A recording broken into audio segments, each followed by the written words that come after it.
As society looks for new ways to treat mental distresses of all varieties, one doctor in particular, Dr. Sam I.B., has found a most novel way to see if his patients are ready to be released. A work release program unlike any other has been put into motion, one that sees the good doctor, formerly a DJ, inviting a wide variety of inmates to run the show, give testimonies, screen phone calls, schedule interviews, and prove that they can handle the job, responsibilities, and temperance. Since the Looneybin itself is high atop a hill, Dr. Sam I.B. simply put up an antenna with the internet, and now not only can Canton, Ohio hear the progress being made, but so can the entire world. Welcome to the Looneybin.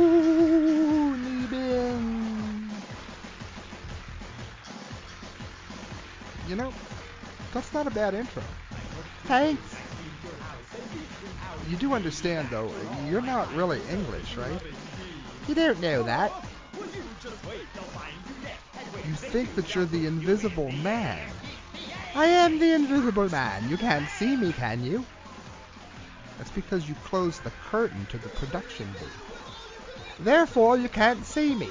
That which cannot be seen is invisible. Perhaps you're the one that needs to be on a work release program. Oh, for crying out loud. Nice intro, Invisible Man. Friends, we today have the ultimate interview. I'm very, very excited about this. One of our other interns have set this up, and I am very, very excited about it. Buddy Puff, the rumor is that Mr. Buddy Puff here is a recovering drug addict, but you know what, buddy, I think you've been doing great. I think you've come a long way. It's not a rumor, man. It was like solidly true. I was trying to be subtle. Okay, yeah, that works. So buddy, who do we have this week? Yo, man, I scheduled Air Supply, man. Air Supply? Yeah, man. It says here Sabaton. Oh, yeah, man. I'm sorry. It is Sabaton, man. It's like, I always get those two confused. How in the... Never mind. Buddy Puff, he's the intern. He will be taking all of your phone calls, and again, he's in charge of scheduling all of the interviews. That's Sabaton. Yeah, man. Not Air Supply. No, definitely not Air Supply. All right, friends, it's pre-recorded. We're gonna get right into it. You are listening to the Looneybin, 102.5 FM Neopa Radio.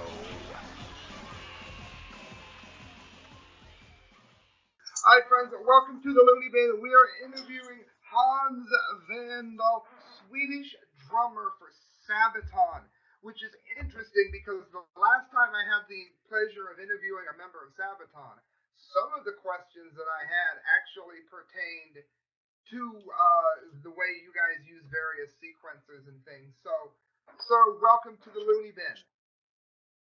I'm happy to be here, man. Thanks for having me. I'm very excited about this particular interview. I asked some of your favorite songs through our mutual friend, and which of your favorite songs, I should say, that you haven't done. And you replied with Hellfighters and Hill 3224. What is it about those two that stand out for you? I personally like the key variations that kick in right before the blistering solo on Hellfire. Right. So for me, like, it's in combination with Hellfighters that is on the new album. Like, one being the story that I find very very interesting. And Absolutely. Kind of that's the other thing with your music is recording. The other part would be like how that song ended up on the actual recording, where me and Chris could really go crazy with solos to drum fills without holding back anything, you know. So I really enjoyed that whole both recording process and the result of it. And for the second one is from the Last Stand album, and I simply just would love to play that one live, because drumming wise, it's a big challenge, and it would be just so much fun. Hey man, buddy Puff, let's give Hill 3. Spit it out there, buddy. Hill 3, 2, 3, 4, and Hellfighters, man. Let's give it a listen to. These are the ones he was talking about, man, like on Air Supply at Looneybin Radio. Yeah, crank it. Oh, for crying out loud, buddy.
Looneybin.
seemed that the band was in a bit of shock and recovery mode following the cancellation of the Judas Priest tour after Richie Faulkner's heart attack.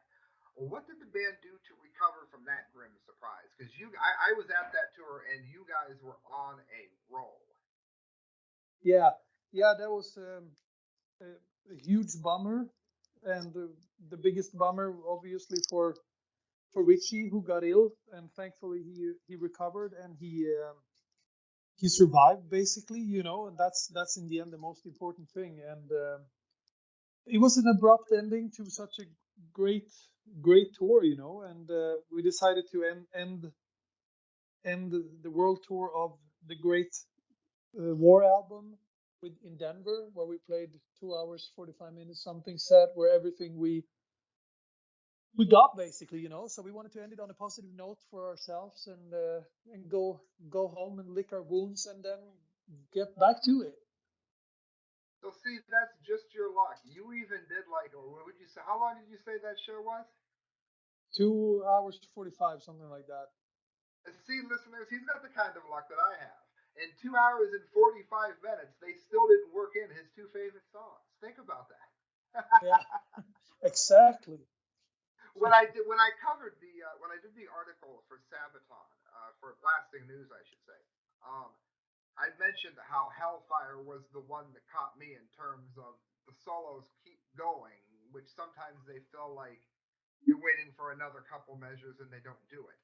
And I wanted to ask, based on today's world of metal, seems to be bent on the idea that a drummer has to fit in more kick or blast beats than anyone else. But with you guys, the drums are just as busy but a lot less forced. I wanted to ask, how do you approach those kinds of nuances, particularly the subtle but frequent little timing changes, and maybe you'll go into like a three feel when it didn't have it earlier, those kind of things. Right. Yeah, that's very receptive of you to hear that.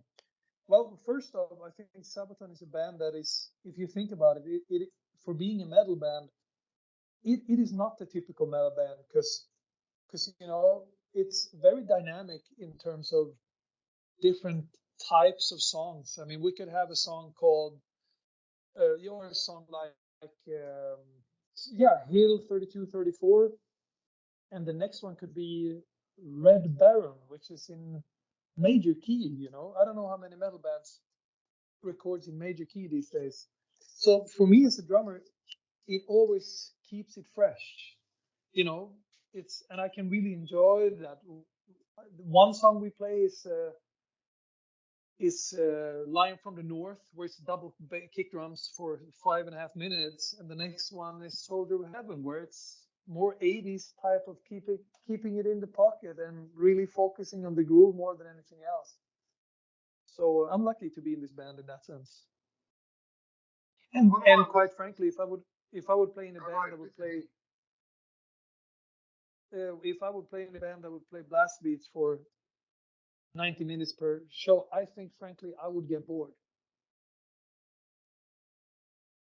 I've noticed that. I've been to like death metal fests, and by the time the band maybe that you're waiting to go see comes on, you feel sort of like you've listened to the same song for 4 hours. Yeah, yeah, I know what you mean though. I respect those bands for sure, but it's just not for me. Fire Bob, one of our listeners, wants to know. I gave everybody a chance to ask a question and picked his. How long did you take lessons for? Um, well, I practically didn't take many lessons actually. I was in a music school, but they were not big fans of left-handed drummers and heavy metal music in general. So I picked up on the things that I thought was important, and then I practiced at home. As a fellow lefty, that's the story I like to hear right there. Yeah, but they I'm were always also like, it was complicated to turn the drums around and shit like that. So not very accommodating, and for sure, like that school was a total creativeness killer. So it all happened in rehearsal space with different kinds of bands. And I always tried to play growing up. You know, I was in four bands at the most back then. You know, 16 years old or something, and it was all from a funk band to a Swedish death metal band. And for me, it's less important with the music and more important if I enjoy playing it. I saw the YouTube video where they quoted, "It ain't got a thing if it ain't got the swing," and it's funny because it came up with your image when I did it, and I thought that was awesome. You'll have Yeah, a yeah, future in teaching, being a left-handed drummer in metal, then, if you ever wanted it. yeah, yeah, for sure. Yeah. I play keyboards myself. It's actually the only instrument I can play whatsoever. So and this stood out to me a lot. Is the tracks and the electronics. It makes what you do as hard as what any industrial act would do. Like you'll see a band like Nine Inch Nails or KMFDM, and the drummer has to be impeccable with it, but you don't always think about it with bands like you, and of course maybe other bands where the keyboards are actually triggered. How is that done? Do you trigger them, and what's What that do you mean, like in like in a terms live of? situation? You mean? Yes. Yeah, well, it's a another very interesting question. I think when it comes to it's the same basically as playing to a click track. You know, you can you can groove to a click track too. You can push it and you can we keep it really back, and the same goes for samples. You know that we use in some of the songs as well. And I guess it's just getting used to playing with them and finding your space and play together with them basically, but there's still space to push and keep it back a bit. Do you trigger them yourself off like a digital pad, or how are those done? I'm an electronic keyboards nerd, so I'm the only person that will ever ask Right. you. Yeah, no, sure, you're right, they are triggered. I even have a few pads, Yamaha digital pads that I use for a lot of those. For those of you that don't know, the man plays sometimes on a tank. So you can't always see what he's. Why do we? People think you went to the show. How do you not know? The man is on a tank, Yeah, yeah, I'm hiding up there. which, which is pretty awesome. Yeah. When on tour, what are some of the activities that you always make time for, even in the rush of it all? With activities, places, anything like that. Drinking coffee. As funny as that sounds, you have to have access probably to some of the most amazing. You get to go around the world drinking coffee. That'd be pretty Yeah. awesome. Even No, the coffee is complimentary stuff in the hotel room has to be pretty good. yeah, sometimes we bring our own coffee as well. But yeah, no, drinking coffee and yeah, I don't know, activity. You kind of need to watch yourself a bit too. If you play late Yes. Is there any particular places? I mean, like for some people it might be the Eiffel Tower. No matter how tired they are, they have to make time for the Eiffel Tower. Do you have any place like that when you're touring that you just have to see? well, there's few restaurants around the world that I'll go to no matter what, if they're open. That is, I mean, like we have a place in Tokyo where we go and have ramen, and it doesn't matter if it's 3 o'clock in the night, we will go there. But Oh, give them a the shout good thing out. is Who that we knows? always Who knows? Maybe they will hear this show on the internet. Who are they? it's a place for Ippudo ramen in Tokyo, and it's There it's you go. literally worth taking a flight to go and eat there, which is not Now very that climate friendly. Actually, you can swim and eat ramen. That's better, stuff, it'll be fine. and It, you'll it, it, you'll it, also burn the carbs on your way back, which is good. this is true. This is very true. I got But two in general, questions. I try to get out as much as I can. Even if there's a nice park in town or a good coffee place, or for sure, I try to be out as much as I can. Oh, you can do all kinds of getting out if you drink enough coffee. Yeah, exactly. I kind of have to, right? Otherwise, I'll annoy everybody on the tour bus so much.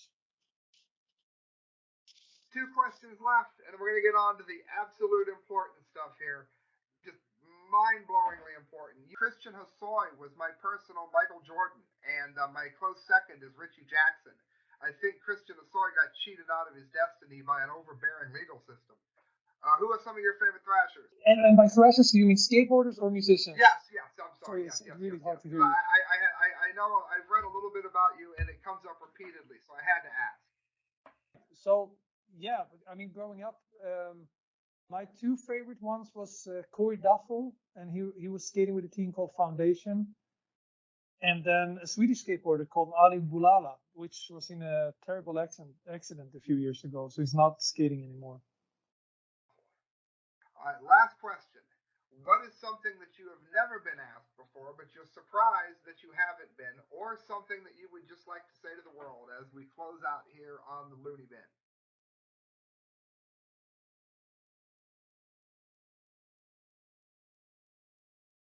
I think you asked most surprising questions over the years, for good and bad, I guess. But if there's anything I would like to say, check out our North American tour. I'm stoked to be back here, and speaking for all of the guys in the band, we are so grateful for people coming out every night, year after year, and we're building the Sabaton family bigger step by step, and we are super stoked to be back here in the USA.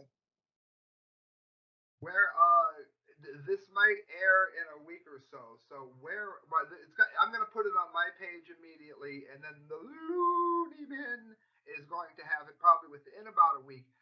Where can people go to find your tour dates? I know, of course, there's the obvious ones, but people, get your pens out. You're not going to want to miss this band. Where can they find it? Well, we always have our website, sabaton.net, and we have a very, very active YouTube channel that will be bombarded with content this whole tour. So for sure to check that out, and all the other socials for that matter too. Any videos of you skateboarding?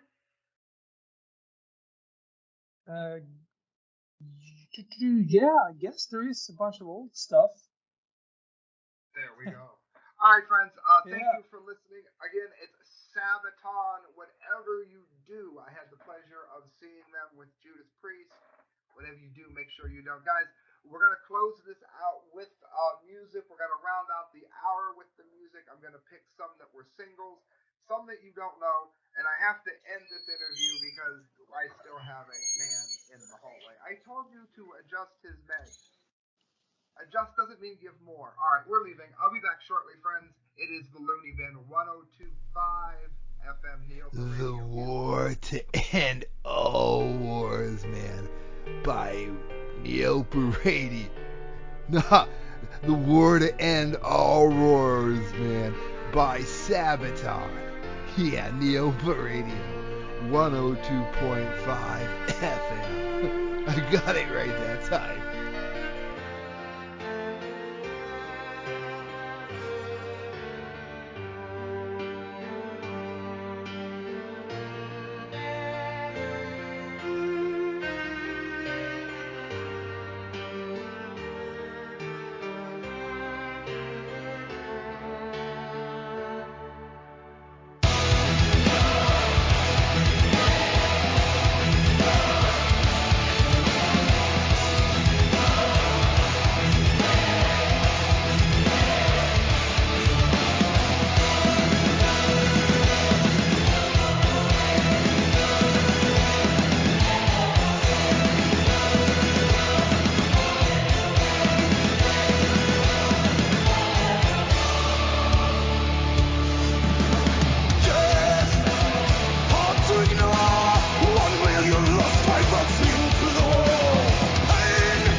Dr. Sam I.B. Looneybin. The Looneybin. Yes, that is right. It is underway. Buddy, Buddy Puff, my dear friend, I think I know what we need. Oh, man. I was just... No, that's not what I meant. Oh, man. I thought it was time to, like, break... Buddy, how about we show the audience what Sabaton sounds like live? Oh, man, that'd be really awesome. Because one time I went to see a band and they weren't alive and the show sucked, man. It was awful.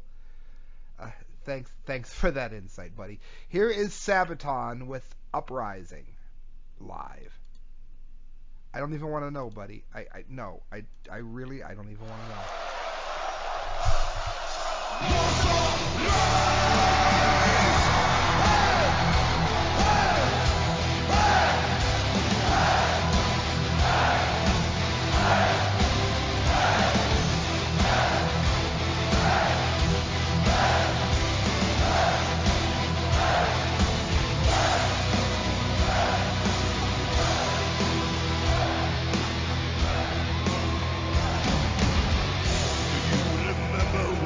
When the notice was to rule on both.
Opa Radio, the Looneybin. So, buddy, what did you think of it? Stormtroopers by Sabaton. That's like my least favorite song by them. Why? Man, it doesn't talk about like Darth Vader or any of the people that I remember from the movie anywhere.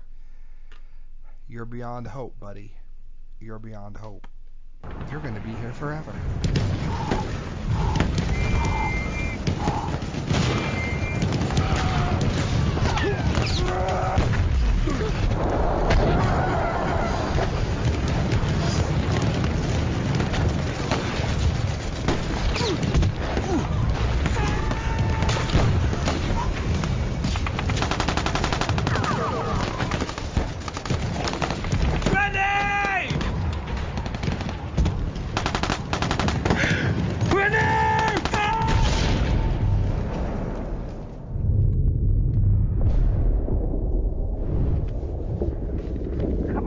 Wake up! Can you hear me? Can you hear me? Hannes! Come on!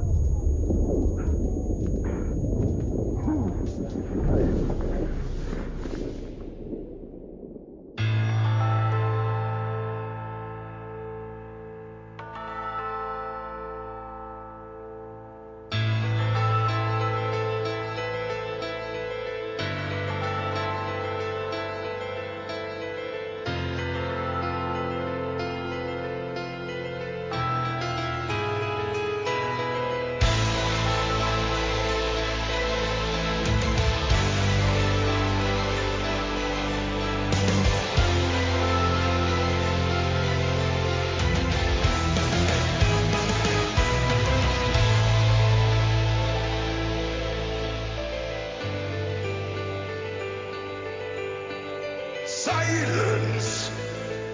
Oh, I remember the silence on a cold winter day.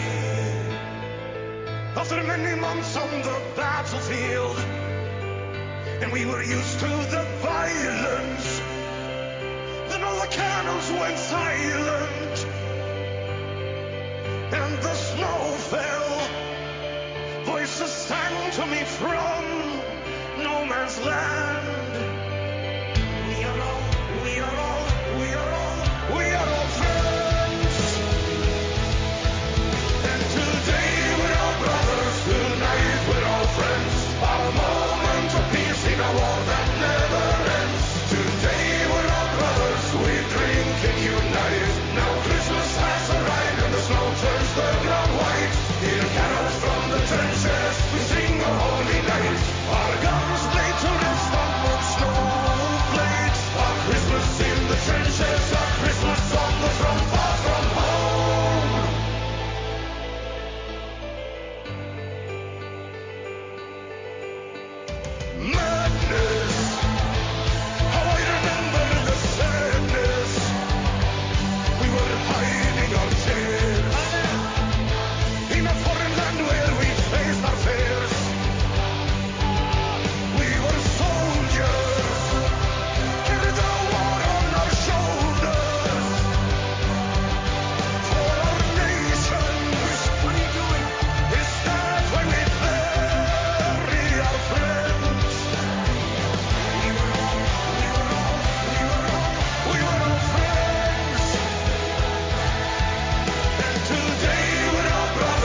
The Christmas Truce by Sabaton.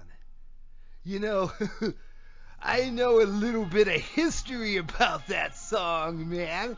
You care if I tell it? Oh, no, go for it. Mike's yours. All right, man. During World War II, man, like, the Germans, it was like the first year in, they didn't let them do this the rest of the years, man. But the first year, the Christians that were in Germany killing the Christians that were American Christians were like fighting back and forth, and they were like dying and stuff. Yeah? Go on. Well, I mean, they decided like on Christmas Day, man, that Santa Claus wasn't gonna come, and like the Germans weren't gonna get like strudel and lederhosen and like little wooden shoes and stuff. They weren't gonna get none of that if they didn't stop fighting. So they were like, we could probably get back to killing each other tomorrow. We can wait a little bit and not anger Santa Claus. So they like all got together and they were like smoking on the greens. And of course Germany's closer to India, where the weed comes from, than America was. So like the Americans were way more stoned when the fighting resumed, man. That's the truth. That's the absolute truth. Buddy, I just don't know about you. I just don't know about you.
That was Night Witches, man, by Sabaton. Man, let me tell you, I also know the story of that song, man. Do you want me to tell it? Nope.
Spartans, side by side, raid the Ottoman rail. Lead the charge, steal and Medina, Damascus calls. Sabotage, demolish the bridges to dust. As the darkness falls and Arabia calls, on the spreads his wings as the battle begins. May the land lay claim unto Lord and Slave, seven pillars of wisdom lights the flame.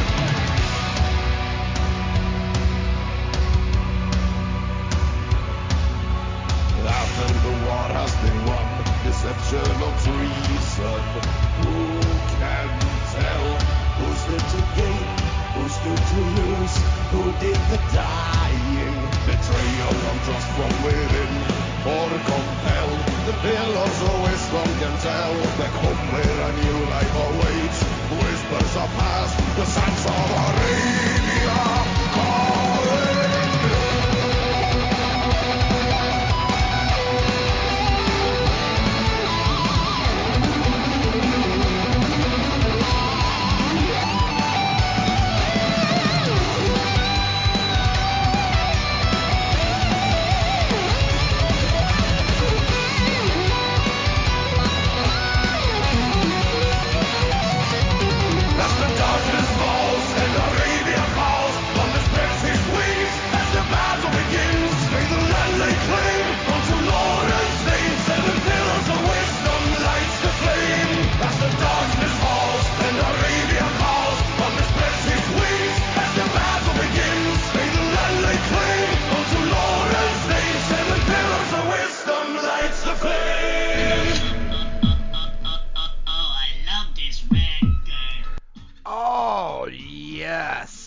Sabaton. We had the interview.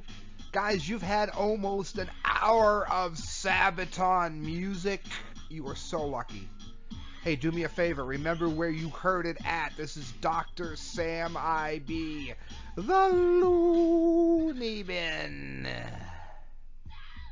The only radio show where the inmates run the show.